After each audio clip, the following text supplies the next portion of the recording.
श्रीमद् भागवत गीता में भगवान श्री कृष्ण ने स्वयं कहा है कि मैं महीनों में मार्गशीर्ष का पवित्र महीना हूँ। इस माह में आने वाली पूर्णिमा को मार्गशीर्ष पूर्णिमा कहते हैं। मार्गशीर्ष माह को दान पुण्य का महीना माना जाता है।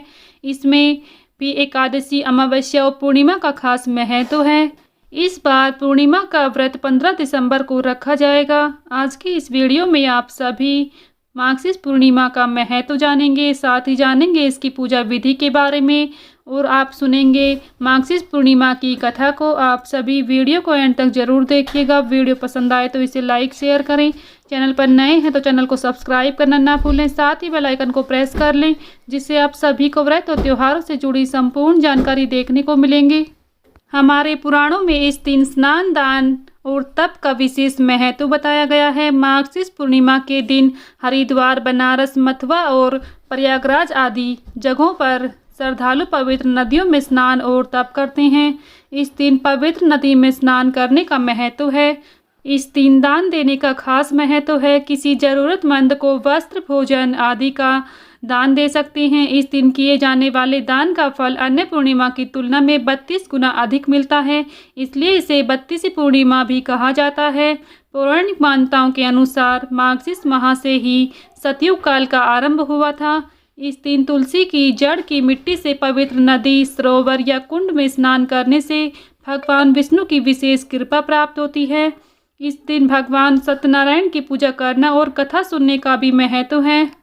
मार्गशीर्ष महीने की शुक्ल पक्ष की पूर्णिमा तिथि की शुरुआत 14 दिसंबर शनिवार शाम 4:58 पर होगी। वहीं पर इसका समापन 15 दिसंबर रविवार दोपहर 2:31 पर होगा। उदय तिथि के अनुसार पूर्णिमा व्रत 15 दिसंबर को ही रखा जाएगा। साथ ही चंद्रोदय का समय शाम 5:14 पर होगा। इस दिन चंद्रमा की पूजा का विशेष महत्व है। कहते हैं इस दिन चंद्रमा का पूजन करने से व्यक्ति को मानसिक कष्टों से छुटकारा मिलता है और भगवान विष्णु की कृपा बनी रहती है। अगर आप भी साल की आखिरी पूर्णिमा का व्रत रखने जा रहे हैं तो आपको इस दिन यह कथा जरूर सुननी चाहिए और भगवान सत्यनारायण की कथा भी इस दिन जरूर सुननी व पढ़नी चाहिए, तभी आपको व्रत का पूर्ण फल प्राप्त होगा। आपको हमारे चैनल पर आने वाले समय में भगवान श्री सत्यनारायण की कथा भी सुनाई जाएगी। आप सभी श्रोतागण से विनती है कि आप सभी कथा को जरूर सुनें, साथ ही वीडियो लाइक जरूर करें। आइए आप सुनते हैं मार्गशीर्ष पूर्णिमा की पावन व्रत कथा को। काशीपुर नगर के एक गरीब ब्राह्मण को भिक्षा मांगते देखकर भगवान विष्णु जी ने स्वयं ही बूढ़े ब्राह्मण के रूप में उस निर्धन ब्राह्मण के पास गए और कहने लगे, हे विप्रे, श्री सत्यनारायण भगवान मनोवांछित फल देने वाले हैं। तुम उनका व्रत पूजन करो, जिसे करने से मनुष्य सब प्रकार के दुखों से मुक्त हो जाता है। इस व्रत में उपवास का भी अपना एक अलग महत्व है, किंतु उपवास से मात्र भोजन न लेना ही नहीं समझना चाहिए, बल्कि उपवास के समय हृदय में यह धारणा होनी चाहिए कि आज श्री सत्यनारायण भगवान हमारे पास ही विराजमान हैं। अतः अंदर व बाहर सूचित बनाए रखनी चाहिए और श्रद्धा विश्वास पूर्वक भगवान का पूजन कर उनकी मंगलमयी कथा का श्रवण करना चाहिए। श्री सत्यनारायण की कथा बताती है कि व्रत पूजन करने में मानव मात्र का सम्मान अधिकार है, चाहे वह निर्धन धनवान राजा हो या व्यवसायी ब्राह्मण हो या अन्य वर्ग स्त्री हो या पुरुष। यदि स्पष्ट करने के लिए इस कथा में निर्धन ब्राह्मण, गरीब, लकड़हारा, राजा, उल्कामुख, धनवान, व्यवसायी, साधु वैश्य, उसकी पत्नी लीलावती, पुत्री कलावती, राजा तुंगध्वज एवं गोपगणों की कथा का समावेश किया गया है। इस कथा के अनुसार जैसे लकड़हारा, गरीब ब्राह्मण, उल्कामुख गोपगणों ने सुना है कि यह व्रत सुख, सौभाग्य, संपत्ति सब कुछ देने वाला है, तो सुनते ही श्रद्धा, भक्ति तथा प्रेम के साथ सत्य व्रत का आचरण करने में लग गए और फलस्वरूप सुख भोग कर परलोक में मोक्ष के अधिकारी हुए।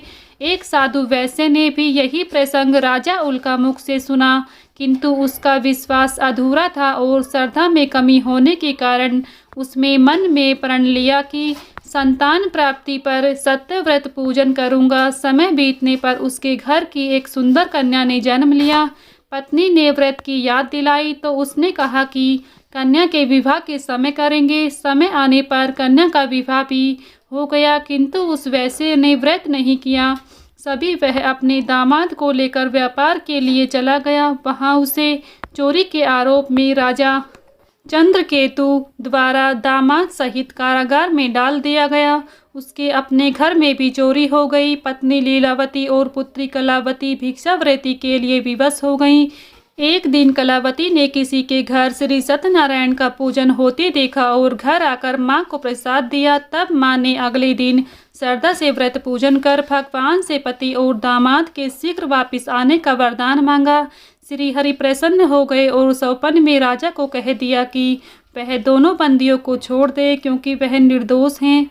राजा ने अगली सुबह उनका धन धान्य तथा प्रचुर द्रव्य देकर उन्हें विदा किया। घर आकर पूर्णिमा और संक्रांति को सत्यव्रत का जीवन भर आयोजन करता रहा। परिणाम स्वरूप उसे सांसारिक सुख भोगकर मोक्ष प्राप्त हुआ।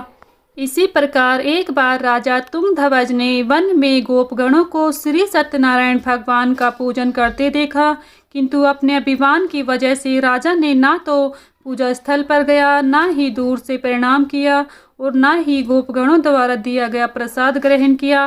परिणाम स्वरूप यह हुआ कि राजा के पुत्र, धन धान्य, अश्व गजादि सब नष्ट हो गए। राजा को फिर से आभास हुआ कि विपत्ति का कारण सत्यदेव भगवान का निरादर है। तब उसे बहुत पश्चाताप हुआ। वह तुरंत वन में गया और गोपगणों को बुलाकर उसने सत्यनारायण भगवान की पूजा विधि पूछी और बाद पूजा की। फिर उसने उनसे ही प्रसाद ग्रहण किया तथा घर लौट आए। उसने देखा कि विपत्ति टल गई और उसकी सारी संपत्ति जन सुरक्षित हो गई। राजा प्रसन्नता से भर गया और अपना सर्वस्व भगवान को समर्पित कर दिया। तो भक्तों, मार्गशीर्ष पूर्णिमा की यह पुण्यदायी व्रत कथा बहुत ही फलदायी है। इसे सुनने मात्र से भगवान श्री सत्यनारायण आपकी सभी मनोकामनाओं को पूर्ण करेंगे।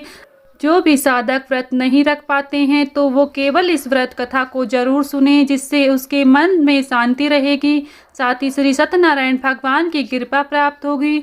अगर आप सभी को हमारी वीडियो पसंद आई है तो प्लीज़ वीडियो को लाइक शेयर करें। चैनल पर नए हैं तो चैनल को सब्सक्राइब करना ना भूलें। साथ ही बेल आइकन को प्रेस कर लें, जिससे आप सभी को हिंदू धर्म से जुड़े व्रत और त्योहारों की वीडियोस देखने को मिलेंगी। मिलती हूँ नेक्स्ट वीडियो में, तब तक के लिए सभी को श्री सत्यनारायण भगवान की जय।